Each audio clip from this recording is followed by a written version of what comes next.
कि जो सवाल पूछता है वही बदलाव चाहता है। भाइयों देखिए, ऐसा हो रहा है कि मोदी जी के लिए ये लोग ऐसी बातें कर रहे हैं। आपको क्या लगता है? वो बोल रहे थे तेजस्वी जी को मुख्यमंत्री बनाना है, हर किसी के मुंह पर ये था तेजस्वी जी को मुख्यमंत्री बनाना है। हर तरीके से आपको हम मजबूर करेंगे कि आप हमारी आवाज सुनिए। दो ही चीज आनी चाहिए, काटना और उनको बोलते देना। बस यही आप कर रहे हैं। उनको फैक्ट से कोई मतलब नहीं है कि आप क्या बोल रहे नहीं बोल रहे, उनको तो बस जो चिल्लाने वो चिल्लाते रहेंगे। उनको लगता है मुर्गा लड़ाई करवाते हैं वहां पे। इनको लगता है कि भाजपा वाले जो बोलेंगे बस बोलते देना है और जो विपक्ष बोलेगा उनको काटना है। इसके लिए तो सीखना ही नहीं है, कोई कुछ नहीं पढ़ता है। मैं ट्रूली बता रही हूँ, अगर ये न्यूज़पेपर भी पढ़ रहे होते तो जो मैं सवाल उठाती हूँ उसका जवाब दे पाती। बिल्कुल। हाँ, जब ये लोग बैठ करके मेरे चरित्र के ऊपर चर्चाएं ऑर्गेनाइज कराते हैं, आप YouTube स्क्रॉल करके देख लीजिए, पूरा भरा पड़ा है। कुछ से गंदी बातें बोलते हैं, मेरा फोटो चेहरा काट करके कहीं और जोड़ देते हैं, गंदे पिक्चर्स, अश्लील पिक्चर्स के साथ जोड़ देते हैं। जब आपके सामने वाला आपकी टक्कर का हो तब ना मुश्किल होता है। जब कोई टक्कर ही नहीं है तो मुश्किल कैसे होगा? मैंने कहा हम बहुजन समाज के, और बहुजन समाज का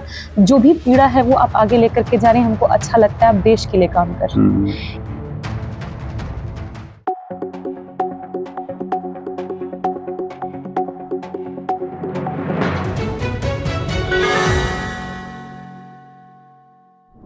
साथियों नमस्कार। एक ऐसे वक्त में जब देश के टीवी चैनल पूरी तरह से बुद्धू बक्से में तब्दील हो गए हैं, पत्रकारिता नहीं के बराबर हो रही है मुख्य धारा का जो सो कॉल्ड जर्नलिज्म है, और राजनीतिक दलों में जो प्रवक्ता हैं वो टीवी चैनलों पे आकर के उलूल जुलूल बहसे और एक दूसरे के साथ जिस मने जो जंग चलती है शाम को, वो अब हिंदुस्तान का दर्शक जो है धीमे धीमे टीवी से कटता जा रहा है। टीवी के दर्शकों की संख्या कम होती जा रही है। ऐसे वक्त में राष्ट्रीय जनता दल ने एक नई शुरुआत की। उसने बहुत पढ़ी लिखी लड़कियों को, जो कि आम बिहार के लोगों की, चूंकि राजद बिहार की बड़ी पार्टी है, वहाँ के लोगों की समस्याओं को जानता हो, वहाँ के लोगों के सुख दुख को जानता हो, ऐसे प्रवक्ताओं को लाइनअप किया और उनको आगे लेकर के आया। और खुशी की बात है उनमें से ज़्यादातर छात्र हैं। आप प्रियंका भारती से अपरिचित नहीं होंगे, हमारे सामने बैठी मुस्कुरा रही हैं और लगातार संघर्ष में हैं। कितना मुश्किल है? मुश्किल तो नहीं है मतलब मुश्किल कैसे हो? जब आपके सामने वाला आपकी टक्कर का हो तब ना मुश्किल होता है। जब कोई टक्कर ही नहीं है तो मुश्किल कैसे होगा? दूसरी बात कि मुझे लगता है कि जो भी प्रवक्ता आते हैं और दूसरी पार्टियों से या वरिष्ठ पता नहीं क्या क्या बना के लाते हैं ये लोग, विश्लेषक, और पता नहीं, मुझे लगता है वो आरएसएस विश्लेषक ज्यादा होते हैं, और या फिर पत्रकार जो वहाँ बैठे होते हैं, एंकर्स। वो पत्रकार तो है ही नहीं, जो एंकर्स हैं, मुझे लगता है कि कोई नहीं पढ़ता है, कोई कुछ नहीं पढ़ता है। मैं ट्रूली बता रही हूँ, अगर ये न्यूज़पेपर भी पढ़ रहे होते तो जो मैं सवाल उठाती हूँ उसका जवाब दे पाती। बिल्कुल। तो किसी बात का कोई जवाब ना होने का मतलब है कि आप पढ़ना छोड़ चुके हैं। और क्यों ना छोड़ें? इनको लगता है कि भाजपा वाले जो बोलेंगे बस बोलते देना है और जो विपक्ष बोलेगा उनको काटना है। इसके लिए तो कुछ सीखना ही नहीं है। दो ही चीज आनी चाहिए, काटना और उनको बोलते देना। बस यही आप कर रहे हैं। तो मुझे लगता है कि मुश्किल बिल्कुल भी नहीं है, और इनके लिए भले अब मुश्किल हो रहा है, जैसा मुझे दिख रहा है, इनके लिए बहुत मुश्किल हो रहा है। कितनी तैयारी करके जाती हो प्रियंका, अगर जब जाना होता है टीवी डिबेट में? तैयारी कैसे होती है?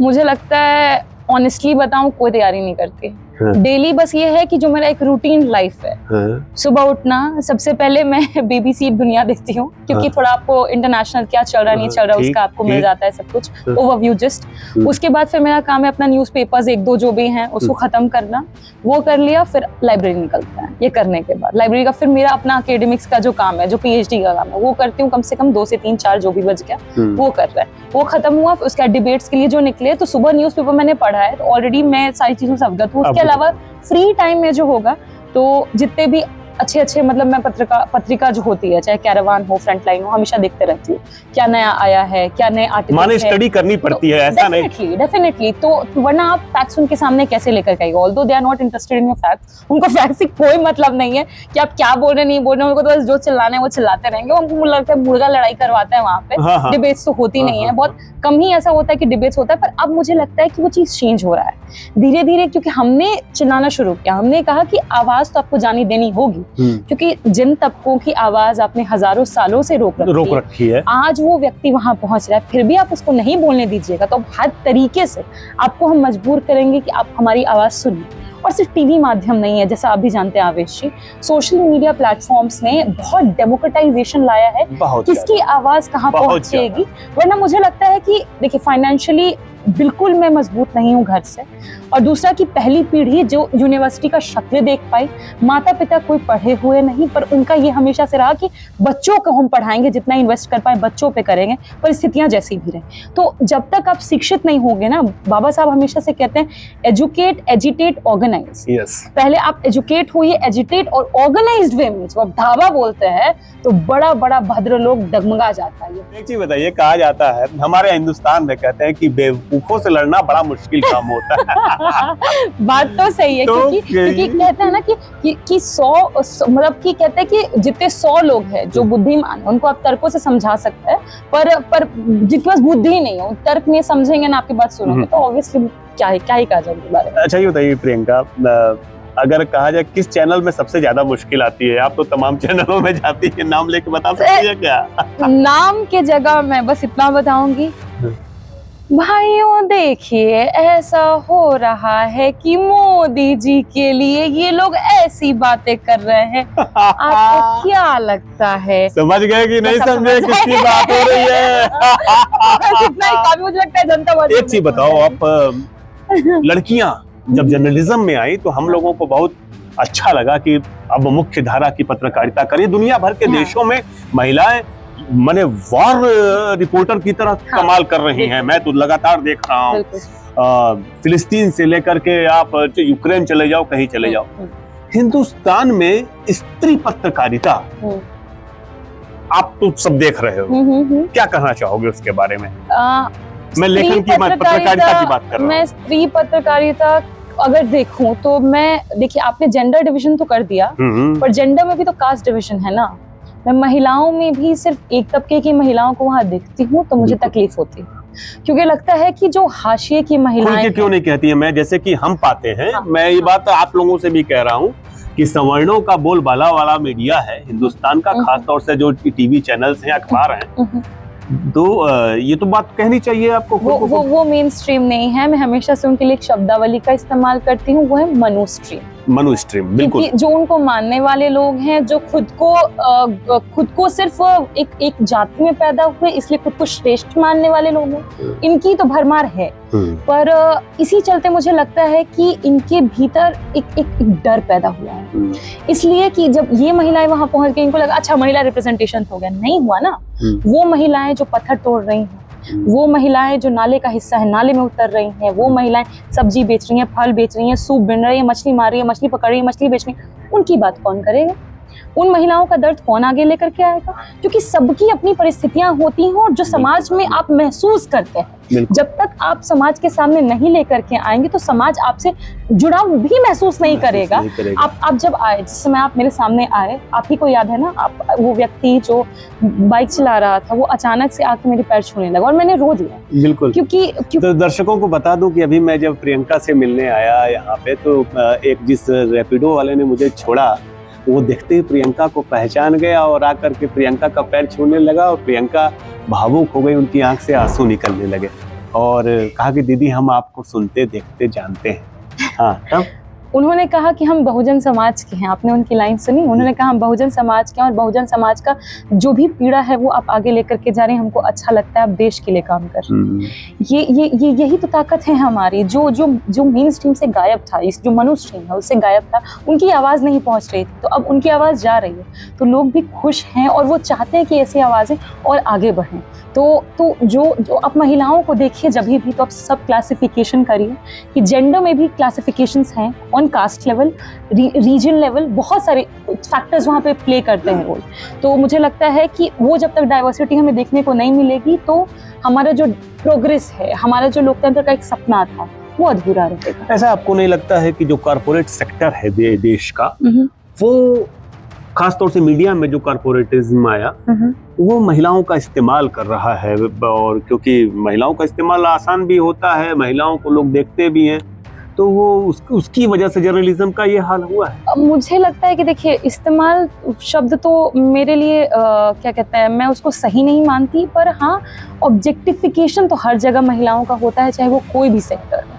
आप देख लीजिए कि किस तरीके से एक लगता है कि महिला को सिर्फ कहते हैं ना, फूल माला पहनाने तक, नेता आएगा तो माला पहना दो उसको, या फिर कोई आ रहा है तो उसके सामने ऐसे तैयार होके खड़े हो जाओ, ये सारी चीज़ों तक महिलाओं को जो समेटने वाली एक प्रवृत्ति है, उसको हमें पीछे छोड़ना पड़ेगा। और अगर मैं जर्नलिस्ट महिलाओं की बात करूं तो हाँ, वो तो एक कहते हैं ना कि प्रेजेंटेबल बनाने की कोशिश की जाती है, बिल्कुल। और वो तो खैर पुरुषों को भी प्रेजेंटेबल बनाते हैं। मैंने देखा है पुरुषों को भी वो फाउंडेशन लगाते हुए स्टूडियो में तो वो तो सभी के लिए कर रहे हैं। किसको देखा है बता दो प्रियंका। बहुत चिल्लाते हैं, आप समझ जाइएगा। तो कंघी वंगी एनी टाइम तैयार है। क्या क्रीम लगाते हैं, कौन से? ये तो तो नहीं पता, पर सब कुछ तैयार रहता है, पीछे बॉस करके सब लोग घूमते रहते हैं।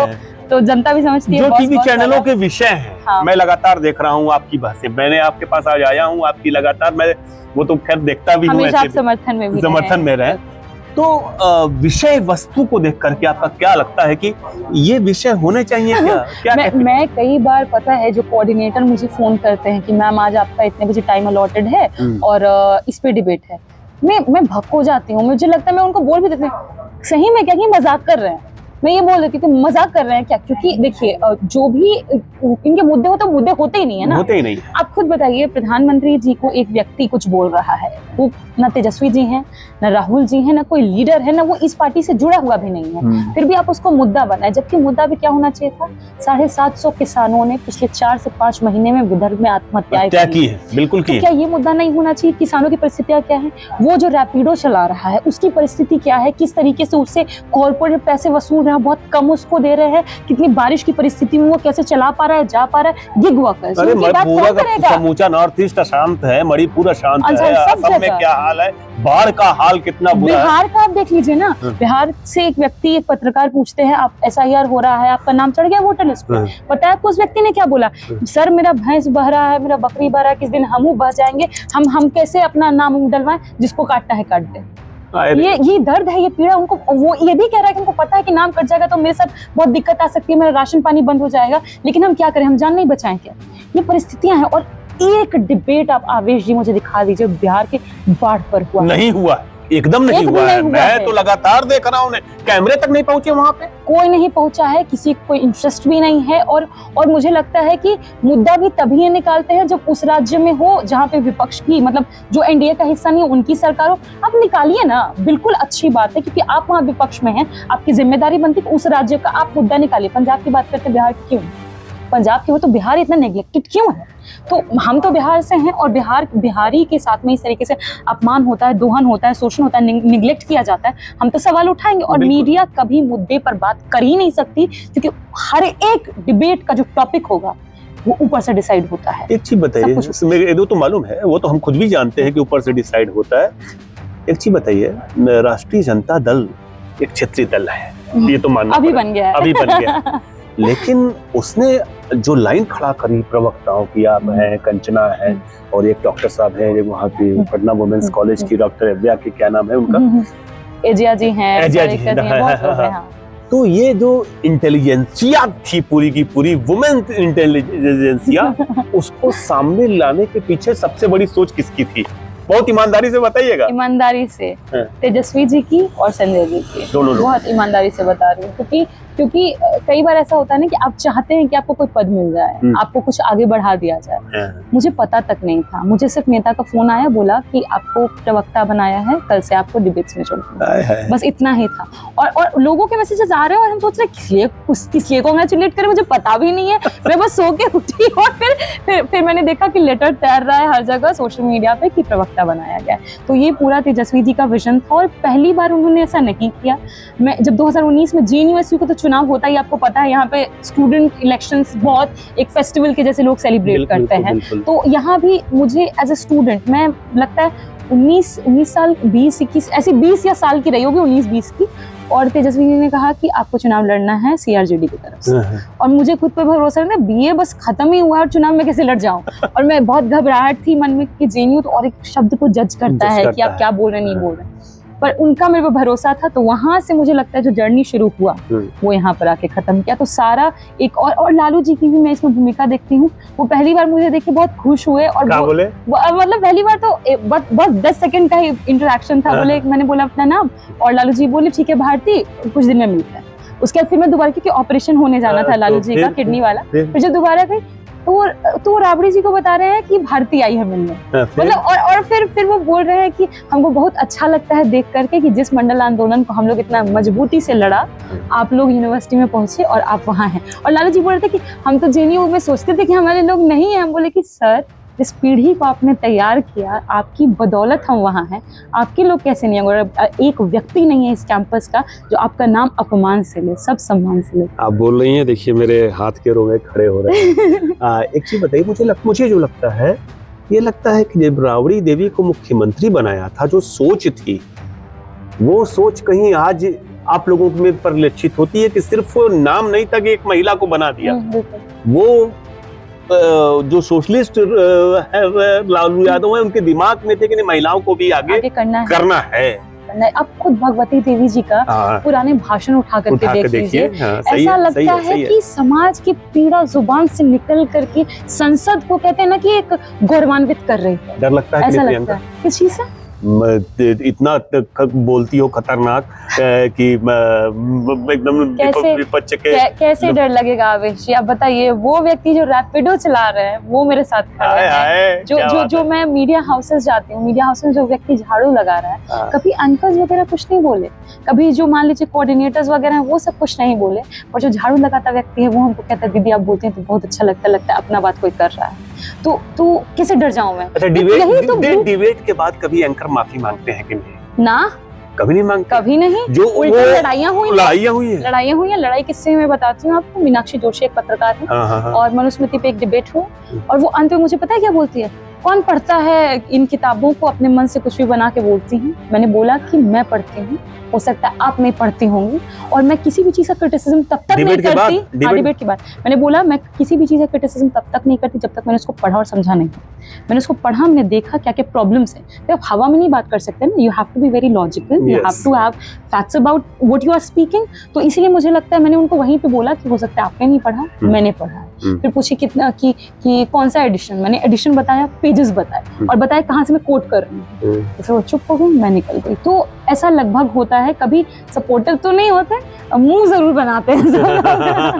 राजनीतिक भविष्य क्या देखती हो प्रियंका अपना? क्या सोचा है, कुछ सोचा है? मैंने अभी कुछ भी नहीं सोचा, टू बी वेरी ऑनेस्ट। मेरा भी फिलहाल ये है कि जो पढ़ाई की अंतिम, कहते हैं ना, अंतिम पायदान जो होता है, पोस्ट डॉक करूं, बाहर से करूं, क्योंकि इंडिया में मेरे सब्जेक्ट में पोस्ट डॉक ही नहीं होता, तो I have to go outside, तो पोस्ट डॉक करूं। दर्शक जानना चाहते हैं आप पढ़ाई क्या कर रही हैं? मेरा यहाँ पे जर्मन स्टडीज में PhD चल रहा है और मेरा टॉपिक भी है Evolution des ökologischen Denkens in deutschen Kulturmatrix। इसका मतलब है Evolution of Ecological Thought in German Cultural Matrix। इसका मतलब है कि जानवर इंसानों के बीच जो राजनीति है, कल्चरल सांस्कृतिक संबंध है, उसके ऊपर मैं काम कर रही हूँ। जानवरों और इंसानों के बीच राजनीति उनके बीच होती है, संबंध, सांस्कृतिक संबंध। एक चीज बताओ, आप एक चीज बताओ, बड़ी इंटरेस्टिंग बात बता रही हो। जानवरों और इंसानों के बीच पॉलिटिकल रिलेशन कैसे हो सकता है? कैसे नहीं हो सकता है? आप भारत में, मैं जर्मनी में तो पिग्स और इन सब पे होता है, भारत में गाय पर राजनीति नहीं होती क्या? क्या बात है, क्या बात है, समझ में आया ये सब्जेक्ट आप लोगों को। देखिए, और मुझे इसीलिए, और मैंने टॉपिक भी पता है क्यों चुना था, लालू जी को मैंने कहते सुना था कि मैं चरवाहा समुदाय में पैदा हुआ, लेकिन मैंने कभी गाय पर राजनीति नहीं की। क्या बात। ये बोला था उन्होंने। और जब मेरा प्रेसिडेंशियल डिबेट था यहाँ पे, मैंने भी बोला, क्योंकि गाय का नाम लेते हैं पर कभी इनके मन में अपन के लिए प्रेम नहीं देखते, राजनीति के लिए इस्तेमाल करते हैं। और मैंने बहुत स्पेसिफिक थी मैं इस बारे में, और यही सब मेरा कारण बना है कि मैं ये टॉपिक भी मैंने सेलेक्ट किया और मैं इस पे काम। कौन लगता है बीजेपी में कौन सा ऐसा है प्रवक्ता जो गंभीर हो थोड़ा, जिसकी बातें दमदार लगती हैं? और मुझे लगता है कि गंभीरता मैं किसी में नहीं पाती हूँ, पर और बहुत लोग ऐसा होता है ना कि हवा क्रिएट करते हैं कि अरे ये तो राज्यसभा सांसद हैं, ये तो। पर आप देखिएगा ना उनके, मैं आपको यहीं से एकदम बहुत ईमानदारी के साथ कह रही हूँ, जो वाक्य या फैक्ट्स बोलते हैं वो बस एक बार गूगल जाइए, चेक करिए, हर बार गलत निकलेगा। हमको तो व्हाट्सएप पे मिल जाते हैं कई तो मैं कह रही हूँ ना कि वो सब गलत निकलता है। मैं कई बार एक बार मैंने उनका डिबेट देखा, तो बिरयानी पे बोल रहे थे कि नहीं ये भारत का ही है, यहीं से निकला है, पर वो शब्द भी बाहर से आया है, अरब से आया। तो होता है ना कि ये आपको बेवकूफ बनाने की कोशिश करते हैं। और हाँ, ये है कि एक दो प्रवक्ता है जो कम से कम सभ्य तरीके से बात करते हैं, आपको बीच में उस तरीके से टोका टाकी नहीं करते, परेशान नहीं करते। जैसे कि मैं एक दलित तबके से आने वाले प्रवक्ता हैं, गुरु प्रकाश पासवान है बिहार से, और एक तुहीन जी भी हैं। तो ये लोग थोड़ा कम से कम सुनते हैं, चिल्ला चीख हम चिल्ली नहीं करता है, तो मैं उनको थोड़ा ठीक पाती हूँ कंपैरेटिवली बाकी से। वरना बाकी लोग तो जैसे कभी फोन करते बकअप करते हैं कि नहीं? फोन करते हमेशा ही करते हैं कि बहुत बढ़िया रहा, बोलते हैं? नहीं, वो फोन तब करते हैं जब उनको लगता है कि मैं हो सकता है परेशान स्थिति में रहूंगी। जैसे कि कभी ट्रोलिंग होती है, कैरेक्टर असैसिनेशन होता है, या लोग परेशान करते हैं। ये एक बड़ा टॉपिक है, ये जो कैरेक्टर असैसिनेशन होता है, ट्रोलिंग होता है, इस बात से कभी दुखी होकर रोई कि नहीं प्रियंका? मुझे एक बार बस बहुत बुरा लगा था, एक दिल्ली यूनिवर्सिटी के प्रोफेसर ने, क्योंकि मैं स्कॉलर हूँ और प्रोफेसर और स्कॉलर का रिश्ता कैसा होता है, बहुत पाक होता है। हम बहुत एक दूसरे का आदर करते हैं, सम्मान करते हैं, एक लाइन होती है, एक बाउंड्री, सब कुछ हम मेंटेन करते हैं। पर वो प्रोफेसर बोला 2 टके का, ये प्रोफेसर की भाषा नहीं हो सकती है। मुझे उस दिन तकलीफ है। और दूसरी बात ये कि कभी कोई प्रवक्ता भी इतना ऊंचा नहीं गिरा जितना वो कथित प्रोफेसर गिर गया, तो मुझे थोड़ा दुख हुआ था। और हाँ, जब ये लोग बैठ करके मेरे चरित्र के ऊपर चर्चाएं ऑर्गेनाइज कराते हैं, आप यूट्यूब स्क्रॉल करके देख लीजिए, पूरा भरा पड़ा है, कुछ से गंदी बातें बोलते हैं, मेरा फोटो चेहरा काट करके कहीं और जोड़ देते हैं, गंदे पिक्चर्स, अश्लील पिक्चर्स के साथ जोड़ देते हैं, तो एक पल को तो बुरा लगता है, लेकिन फिर लगता है कि मैं जिन लोगों को सोचना चाहिए को लगता है कि नहीं हमारी माँ को गाली दिया जा रहा है, और यहाँ एक बेटी बैठी हुई है, बिहार की बेटी है, पढ़ी लिखी, जेएनयू से पढ़ाई कर रही है, और वो अपना दर्द बता रही है, और जो ये कर रहे हैं वो उन्हीं नफरतियों के समर्थक हैं। वही मैं कहूँ कि पर मुझे अंत में ये लगता है ना कि जब फूलन माँ के साथ ये जो कुछ हुआ, फिर वो पावरफुल तरीके से निकली, उससे उभरी, और वो कह भी रही थी, मैंने उनको कहते सुना कि एक पल को मुझे लगा कि मैं मर जाऊं। फूलन माँ ने कहा, पर मुझे लगा कि लड़कियां तो रोज मरती हैं, मैं क्यों मरूं, मैंने तो कुछ गलत नहीं किया। तो वो उभरी, उस दर्द से उभरी। तो ये सब जो चीजें हो रही हैं उनके दर्द के सामने तो बहुत छोटी मोटी आप मेरे ऊपर प्रहार कर रहे हैं, तो मैं इसको एकदम छोटा मोटा प्रहार के तौर पे लेती हूँ, जिससे जो मेरा, आप कहते हैं ना, मेरी आत्मा को आप भेद नहीं पाएंगे, क्योंकि मैं भीतर से मजबूत हूँ। आत्मा भेदने वाली ताकत आप लोगों में किसी में नहीं है। आप न लालू जी को तोड़ पाए, न कांशीराम, पेरियार, फूले, फातिमा, सावित्री जी को आपने कितनी कीचड़ फेंकी, किसी को आप नहीं तोड़ पाए, हम भी नहीं टूटेंगे। दलित राजनीति को देख करके क्या लगता है? जिस तरह की मायावती तो एकदम हाशिए पर हो गई, चुप रहने लगी, चंद्रशेखर की राजनीति बड़े निचले स्तर पे आ गई, क्या लगता है? देखिए, मैं अभी भी मैं मायावती जी में, चंद्रशेखर जी में, बाकी जितने भी लोग हैं, मैं सभी में पोटेंशियल देखती हूँ। सभी हाशिए समाज के लोग हैं, और बहुत मुश्किलों से मायावती जी ऑफिस में सोया करती थी, आपको पता हो, क्योंकि बिगिनिंग में जब वो राजनीति में आ रही थी, कांशीराम जी, उनके पास रहने का जगह नहीं था, और किस तरीके से वो यहाँ पहुंची। चंद्रशेखर जी को कितनी मारने की कोशिश हुई। राजनीति में कैसे फेल हो गई मायावती? अचानक शिखर पे चढ़ के? मुझे लगता है कि कुछ तो कारण रहे होंगे, अब क्या कारण है ये तो वही बता पाएंगे। जबकि उन्होंने तो सबको साथ लेकर चलने की शुरुआत की, ब्राह्मणों को एक किया, सबको साथ लेकर के चले, और अम्बेडकरवाद हो या समाजवाद हो, यही सिखाता है कि ना जो कथित ऊंचे हैं आप उनसे बैर करिए, ना जो कथित छोटे आप उनसे नफरत कीजिए, आप सभी का सम्मान कीजिए। आप अम्बेडकरवादी हैं कि सोशलिस्ट हैं?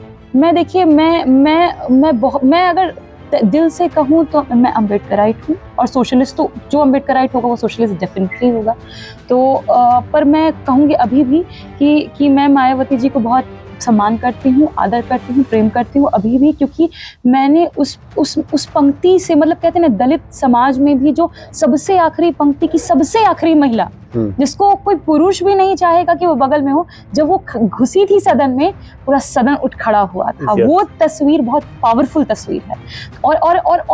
और इसी चलते लालू जी ने कभी भी, आप देखिएगा, एक शब्दावली मायावती जी के खिलाफ कभी नहीं बोली, हमेशा सम्मान से नाम लिया, चाहे मायावती जी हो, सोनिया जी, लालू जी ने हर महिला का सम्मान किया, कभी महिलाओं को लेकर के कभी ऐसी वैसी टिप्पणी नहीं की है। और इसीलिए मुझे लगता है कि जिस पार्टी से हम आते हैं, हमारा ये मॉरल रिस्पॉन्सिबिलिटी बनता है कि जो भी हाशिए पर के लोग हैं, सबको साथ लेके चले, सबको जोड़े और सबके बीच एक समानता का अवसर पैदा हो, कि कोई किसी के भीतर एक पीड़ा ना हो कि हम समाज में छोड़ दिए गए या मेरी बात कोई नहीं करता। राबड़ी देवी से कभी बात होती है? सही बताइए। मतलब मैं कहूँ तो एक बार बस मुलाकात हुई है मेरी, और उन्होंने कहा बहुत अच्छा कर रही हैं, और मुझे बहुत अच्छा लगा, क्योंकि जिस समय में उन्होंने मुख्यमंत्री पद को संभाला, वो बहुत मुश्किल दौर रहा। लालू जी जेल में और वो बाहर है, और वो घर परिवार संभालने वाली महिला। लेकिन आप खुद सोचिए कि जब दूसरी बार चुनाव हो, लालू जी से ज्यादा सीटें राबड़ी जी को आई, तो आप ये सोचिए महिला की ताकत क्या होती है। और उन्होंने इतने जन समर्थन को खींचा और यूनिवर्सिटीज भी बनाई काफी। तो मुझे लगता है कि राबड़ी जी का सिर्फ वो कह देना ना कि आप बहुत अच्छा कर रही हैं, मेरे लिए एक बूस्टर का, पावर बूस्टर होता है, उसका काम किया।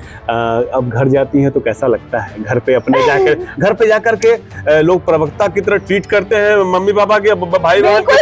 घर पे जाते झाड़ू मैंने घर पे जाके झाड़ू लगाना पड़ता है, खाना बनाना पड़ता है। बिल्कुल। क्योंकि देखिए, मेरी मम्मी को रोटी बनाना पसंद नहीं है, क्योंकि वो बहुत टाइम टेकिंग लगता है, मुझे घर में भी बहुत लगती है, तो मैं समझती भी हूँ, उम्र है, तो मैं हमेशा जब भी घर जाती हूँ तो रोटी बनाने की जिम्मेदारी होती है।